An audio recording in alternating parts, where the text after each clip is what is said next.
What's up guys? Nandito tayo ngayon sa bike lane. So ayan, yan football field ata yan. Oo. Football field yan guys.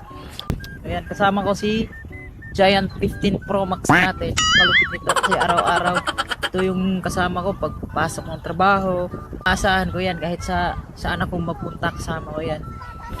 So ngayon pala pag-uusapan natin kung magkano nga ba yung sahod dito sa Taiwan. Ngayon, ang sahod dito sa Taiwan, yung basic salary nila monthly ay nasa 27,400, kung parang nasa ganun 400 plus pa ata yun. Basta nasa 27,400. May ano pa yun, ano, basta mga 70 ganun ata. Pero di pa yan linis guys. So i-compute natin kung magkano yung linis natin. So ayan, ipagpalagay na lang natin 27,400.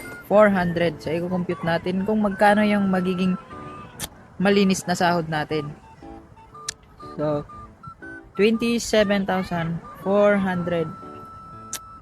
minus, so kami dito buwan-buwan may binabayaran kaming broker's pay. So yung broker's pay is nasa 1,800. Tapos minus dormitory namin 1,500. Tapos minus sa kuryente, yung pinakamalaking ano namin dito, kuryente na nabayaran.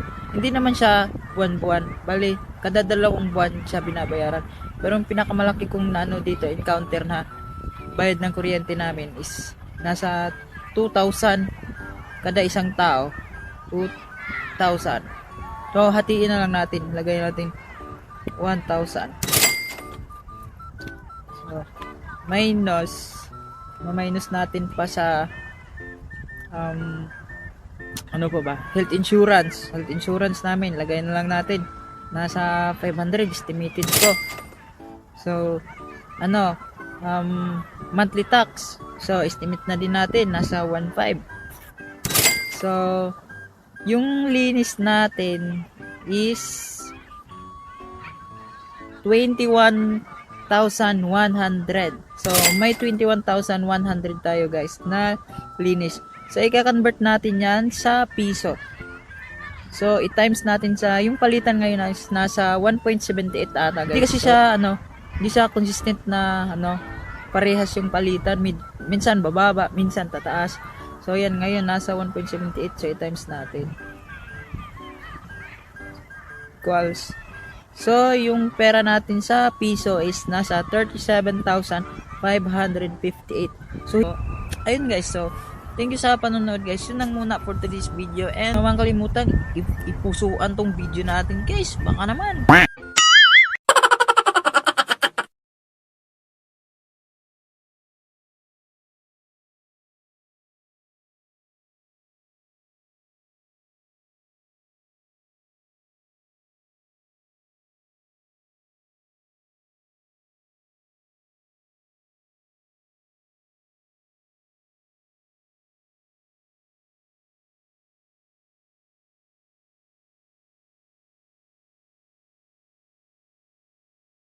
Ayun guys, so thank you sa panonood guys. Yun lang muna for today's video, and thank you sa panonood.